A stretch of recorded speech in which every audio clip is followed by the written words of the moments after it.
First off, let's go to our surprise guest. Let's just go to him. Let's spring him on the folks. There he is. Boom. Here's our guy, Keith Pompey, who comes to us. Fellas?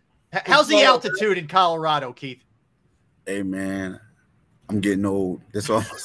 You need some help there, Keith? Do we need to get somebody there? I was like, man, I'm parched. And that was just walking from your car to the facility. Yeah. I mean, it's like, I want, it's funny because I tried to go for a walk yesterday. You try to, see what your surroundings are. And then I get back to the hotel and I'm like, am I that out of shape? And then, I had to remind myself, like, I feel good now that it was the altitude and not me. Yeah, right. Exactly. Don't tell anybody I told you this, but they got a lot of dispensaries in Colorado. And if you can bring Rob back a gift bag, Rob has been wanting a gift bag for a long time. Keith knows my address. Yeah, right. I got you. Hey, I tell you what, I'm gonna have to you have to get that in addition to all these Colorado sweatshirts people are asking me to bring back. I'm like, yo, why don't you just go online and get one? Yeah. Coach well, you're on the wrong campus. You need to be on the other campus. That's what I told him. I'm like, yo, it's an hour away. But you got a rental car. Drive. Man, tough friends. They want you to drive an hour to go get them some gear. Jeez. So how much money have you spent on gear so far? Nah, because you know why? Because no one gave me the money up front. I mean, look, y'all, we all know how much those sweatshirts cost at those college campuses, man. Like, it's like $100 for one. And if someone gave me the money, you know how that goes. Mm-hmm. You get back and they're like, hey, I got you. I'll see you in a couple of days. Right. Yeah, right. In the day and age we live in now, hey, tell them one thing. Venmo me. Yeah, exactly. Yep. Yes. Exactly. Keith, well, speaking of that, Keith, is it true that we heard that the Sixers players went to visit Dion yesterday? That's pretty cool, man. Yeah, that's huge. I mean, it's funny because, it was one of those things where, they were really publicizing it and you hear people like, oh, going to Boulder. Like, okay, what they going to Boulder for, right? One of those things. And then you found out that you're going to talk to Dion. And then, Dion's son, part of their YouTube channel, they sent out a video. Mm-hmm. And I watched it. And I liked what Dion had to say. I felt like, you look at a guy like Joel Embiid and all these other professional athletes, they tend to look up to Dion. They look up to him a lot. And Dion, when he was saying stuff to him, it was funny. It was kind of the equivalent of, we're all, parents and had people to where, how it goes, where you will say something to your child and you have to do this, but as soon as someone else says it, they listen more. And it was kind of sort of like Dion was like speaking for Nick Nurse and everything. And, I really liked it. And let's face it, Dion is a guy that you guys, and especially, D-Gun, you've been around the Eagles for years. When Deion Sanders comes around, the young players light up. They all love Coach Prime or Prime Time, whatever you want to call him. So I felt like it was a good visit for the Sixers. Yes. You know what? The elephant in the room, your boy James Harden decides to show up. Yeah. And here's the way I've looked at it, Keith, and this is what I said earlier in the show. How do you show up after what you said all summer? You blasted the management. You held people holding up signs, I will not play for the 76ers. That has got to be a very uncomfortable. And I know the team, when you're a player, the boys are going to stick with the boys, and I understand. That's got to be a very uncomfortable situation for the players, and more importantly, Nick Nurse. And I'm assuming Morey and Elton Brand are both there as well. Yeah, they are here. And it is a very uncomfortable situation. The one thing is, the thing about James that can help him out in this situation is there are several players on the team who had relationships with James beforehand, and they still consider James a very close friend. And I'm talking about PJ Tucker, Pat Beverly. Those are two guys, Daniel House, those are three guys that, that quickly come to mind. So, and the one thing that saved James is that he addressed his frustration to Daryl Morey. He didn't address it to the team. He addressed it to Daryl Morey. But at the same time, you are correct. It's one of those things where this is a lot of drama. This is something that you don't really want to focus in on. And when and you've been through this, for the guys who were here before, they've been through this thing 2 seasons ago, and you don't want to go through it again, especially when you want to win a championship. And you know, it's one of those things where you hope that you can do your protests and you could do whatever you want, but do it at home. Like, just don't show up. You know what I mean? Just do it at home so we can just focus on what we're trying to do. I'm going to throw 2 things at you, Keith, because Derek and I were talking about this earlier. Like, if I'm, and you might already have the answer to this, so I'm just speculating here. But if I'm Morey and Brand, I'm probably just kind of leaving him alone. If I'm Nick Nurse, I got to have a conversation like, man, I know the situation. I know you don't really want to be here, but you're here. As long as you're here, I need you to be all in. If you're going to be at these practices, etc., I can't have you be a distraction. Are you on board with that? Number one.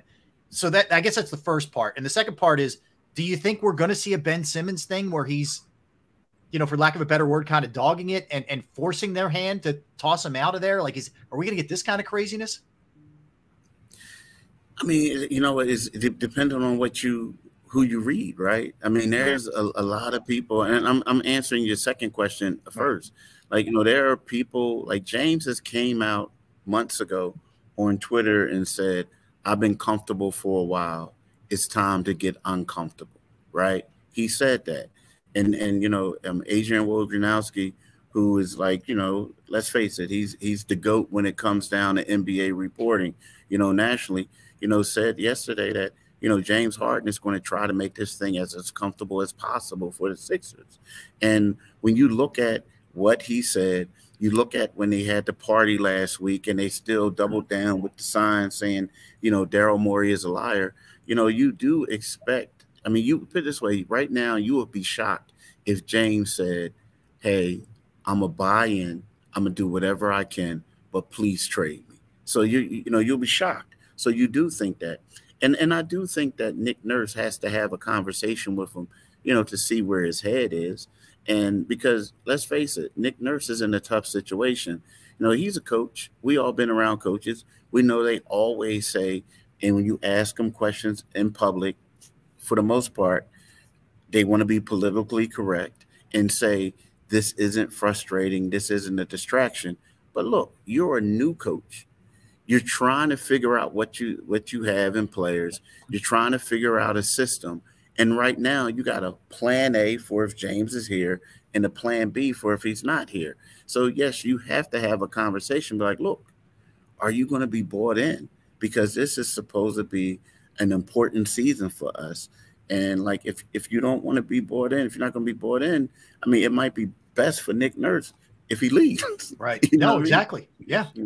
Keith, I think James Harden has done himself an incredible disservice in this situation, because the more he spoke out, the more teams are shunning the prospects. If you have a team that's, let's say, a mid-level team that has potential to get to the playoffs for the first time in X amount of years, do you want the prospect of him on that team being a disruptive factor, especially if it's a team he doesn't want to be traded to? Now, obviously, the Clippers are out. That's the team he wanted from everything I've read from you and everybody else. That's out. What if the Sixers' approach is, if we deal him, we could deal him to Siberia if it's beneficial to us? Would James Harden go play, or would he say, I'm not going there? He doesn't have a no-trade clause. I mean, he could, you know, it's one of those things where if you want to get paid, I think it's in your best interest to do it. I mean, if not, you're going to get fined, right? But at the same time, if I was another team, I don't know if I would want a mid team, a team that has young talent, a team that's trying to, you know, look at him as a mentor and stuff like that, help him get. I don't think I would send him there. Now, I may send him to a veteran squad, but not like a young emerging team trying to make the playoffs. And the reason being is because, you know, guys tend to look and follow what their older players are doing, right? They see how they react, and that's how they react. And, you know, and James, if he comes there, he's not going to be in a good mood. he's going to want to get traded and get out of there and whatnot. And then also, you know, James, hey, I commend him. You know, since I've been around James Harden, he's been the hardest working athlete that I've ever been around, seeing before practice and after practice. However, you know, James Harden likes to go out. Now, he can do whatever he wants, but that's one of those things. Everyone can't do what he does and still be able to produce the numbers he did on his career. Right. So what happens is you'll have some young guys and they're going to be like, yo, my man James can do it. I can do it. And everybody, it's like the AI syndrome. The young cats couldn't keep up with what AI was doing. Exactly. Remember, they couldn't keep up. Yeah, they couldn't keep up. So you can't do that. Now, the one thing I will say is that, you know, so I guess the thing with the Clippers, if we want to talk about the Clippers, the thing with the Clippers was it was one of those things. There were some interest, but of course they weren't trying to give up a lot for a guy, you know, who, you know, the way James is right now, they weren't trying to give up a lot for him. And then what I mean is, you know, the contract, he's in his final year. He's 34 years old. You know, you're looking for him to be a utility player, so to speak. You know what I mean? Not like that lethal scorer. But I do think that now with Drew, then they turned their attention to Drew Holiday. They couldn't get him. You know, you got to pay attention to what happens with Malcolm Brogdon, like if Portland wants to keep him or not, right?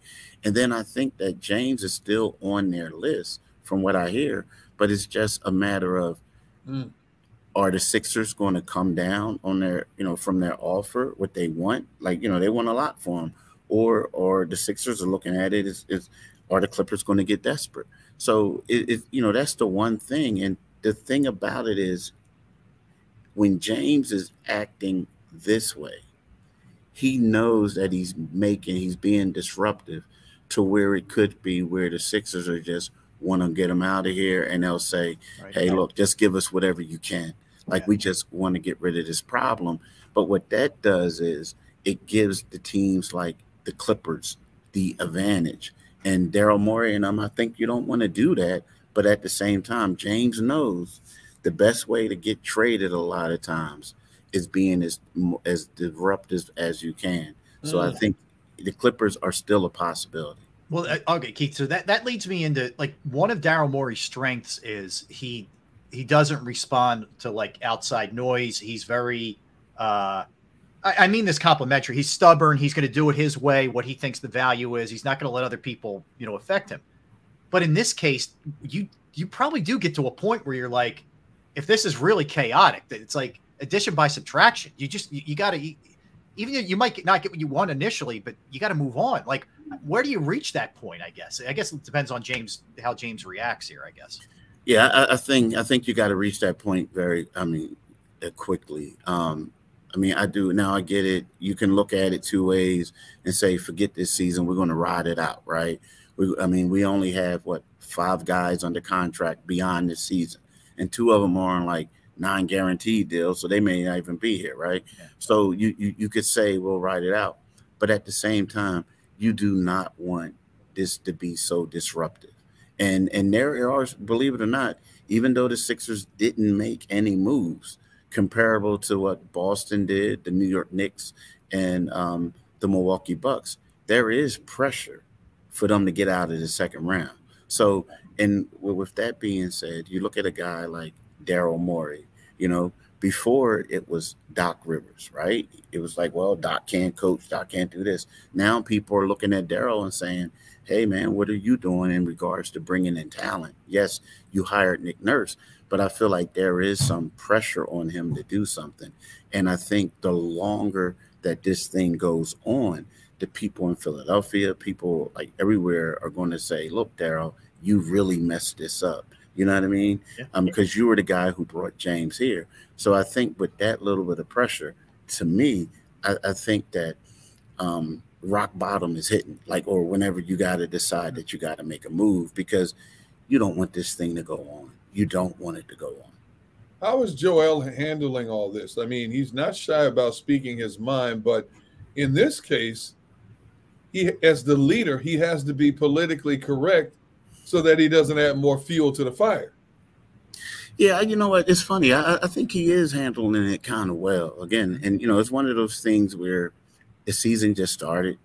I mean, he had his media day. They had the media availability yesterday. You know, Joel didn't speak. So, but I do think it's kind of like this is something to pay attention to, because if you remember 2 years ago when they had their media day, Joel was at the podium and he talked about Ben Simmons, and he said, we want Ben Simmons back, right? They all said that. You know, we did great things. He's an integral part. But as the stuff started going along, then Joel was like, don't like, you know, he was basically very dismissive when people start talking about Ben Simmons. And he says, what did he say?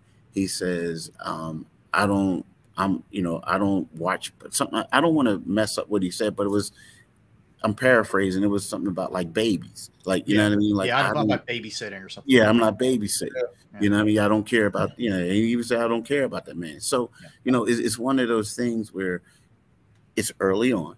Now you got to understand something, that the relationship that Joel Embiid had comparable to the relationship that had with Ben Simmons, comparable with James Harden, was different, right? You know, James Harden got Joel the ball, you know what I mean? This and that. Whereas I felt like there were times when Joel and Ben were both battling, trying to be the guy. So it's a slightly different. But I think in a couple weeks, if this thing continues to drag on, you know, Joel may start changing his tune, right? And just say, like, let's get something out. Let's just resolve this one way or another. Yeah, it's going to be fascinating. It really is. Let me ask you, last one from me, Keith. If you're Nick Nurse, with the uncertainty of James Harden, how do you go about sort of setting things up here? Like how I guess you have a plan A and a plan B, I would guess, but doesn't that dramatically affect like Maxey and, you know, what the backcourt looks like and whatnot versus what what you want to do ideally versus what you maybe doing without him or with him? How do has there been any talk about that? Yeah. So like there is a, you know, plan A, plan B. So right now, when you look at, let's just say with Harden, you know, you want Harden to be the facilitator. You want him to get other people involved. I feel like if Harden is here, we'll see Maxey being more of Maxey. And what I mean by that is, you know, getting out in space, scoring, you know, taking advantage of you know, his scoring ability, right? But if Harden's not here, then you're going to put the ball in Maxey's hand. And right now, Maxey's going to be the point guard. With that being said, it's going to be a learning curve for him. Now, I get it. A lot of people are saying, what are you talking about? This guy played it before. But yeah, but when I look at Maxey, and I'm not comparing him to this guy, so I don't want anybody to say, what are you talking about? But he's kind of sort of like a Dwayne Wade to me in the comparison to, he's a smaller two guard who can handle the ball a little bit, but he's not a point guard. So and then his strength is when he's playing with an elite point guard who can get him in great spaces. So that's what's going to have to happen. Like Maxey is going to have to assume that role. Pat Bev's going to have to come in and do certain things. But with doing that, Maxey trying to set up other teammates, what comes is the thing that Doc Rivers really wanted him to hone in is there's going to come a time where he's going to have to think like, do I create my own shot or do I try to feed the post, right? Yeah. Or like, you know, you're going to have to, like, you know, it's just your traditional point guard stuff. Basically. He can't. I ain't gonna say he can't do it. He has to learn how to do it, right? And you have to do that. But I think that the Sixers, until they get an elite point guard or elite facilitator, I think that they're going to struggle a little bit in that category because Maxey, in my eyes, is better suited as a two guard who's looking to get his own shots, looking to get out in space, taking advantage of mismatches, not being a traditional guy, you know, trying to feed the post. Interesting. Let me ask you real quick about Pat Beverly, and because I think he's a talented player on both ends of the court, can be disruptive, very verbose, can get inside players' head. Why do you think he's become such a journeyman? He's like with the Lakers, he's with Minnesota, now he's with the 76ers.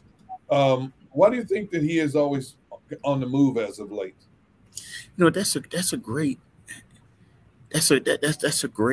question. You know, because like you look at it, you know, he's been playing like last couple of years. He's been on 5 different teams, right? You can say that, and it's weird because, I mean, I don't really have the answer. Like you would say that maybe he could wear on certain teammates. You can say that he's a little bit older now, right? And some teams view him as like, you know, we want to go this youth movement. But it's bizarre because when you talk to young players, like Mo Bamba wanted to come here because of Pat Beverly. When you talk to the Minnesota Timberwolves, and we know how Jimmy Butler that went. It kind of went left with the relationship. Well, you know, Patrick Beverly has like, it could be abrasive at times, right? You know, really outspoken. They love him. Like they all love him. So I feel like Pat Bev is good to have in the locker room when you have a bunch of young guys. But maybe he could become, I don't know, because I don't know him, but maybe he can be outspoken to where like the veteran guys are like, oh, I'm a max player. Like, you can't tell me this. You know what I mean? I don't know, because there's a lot of young guys that really like Pat Bev. They really like, they speak highly of him. Yeah. It's good. Keith, listen, we know we popped this on you in the last second, so we appreciate you giving us a couple of minutes, man. Always appreciate your insights and, you know, your time. So thank you, man. Enjoy the rest of your time up there, man. Appreciate you, bro. And get Rob that gift bag, man. Get Rob. Keith knows. We already got that straightened out, man. Yeah, I pay him, unlike his friends who were trying to get free gear off of him. Man, if you get Rob that dispensary gift bag, that dude will eat a whole box of Cheerios in one sitting. I'm telling you right now. Keith, thanks, man. Enjoy your time. Thanks. You good, man. All right, Keith Pompey. All right, let's get a timeout. You know, we'll come back, Derek. We'll do a little hybrid. We'll finish up our defensive grades and whatnot, and we'll do our NFL segment as well, because at 1 o'clock we're going to have Anthony Sanfilippo to talk some Phillies with. So we'll do all that when we come back. Good stuff there with Keith. All right, we'll do that when we get back. So don't go anywhere. Derek Gunn, Rob Ellis hanging out with you on this hump day. All right, Pro Action Restoration. Yeah, Pro Action Restoration. They are the people that you call if you have any kind of issues with water, fire, smoke, mold damage, any kind of that similar damage to a property that you have. They're the best people to call. Pro Action Restoration is on call 24 hours, 7 days a week to assist. I went through this on a Saturday.